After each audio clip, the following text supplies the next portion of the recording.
Bismillah. Assalamualaikum warahmatullahi wabarakatuh. Mga kapatid, sasagutin ko ito, yung mga issue sa mga ex-Marines. May isa pa ngang, sino bang malaki dyan sa Armed Forces of the Philippines? Mayroon pa dyang mga pulis. Iba pang nagsasabi, mga politician nagsasabi.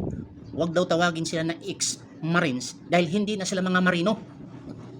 Nabuang na. Tinawag niya ng ex-marine dahil ang ibig sabihin sa ex-marine, dili na sila marino. Hindi na sila marino. Example, ex-wife. Anong ibig sabihin ng ex-wife? Hindi na siya wife. Anong ibig sabihin ng ex-husband? Ang ibig sabihin, hindi na siya husband. Ex-husband, ex-manager, basta ex-ex, hindi na siya. Tapos sigaw na yung iba dyang mga hunghang talaga. Huwag na ninyong tawagin na ex-marine dahil hindi na sila mga marino. Naku naman.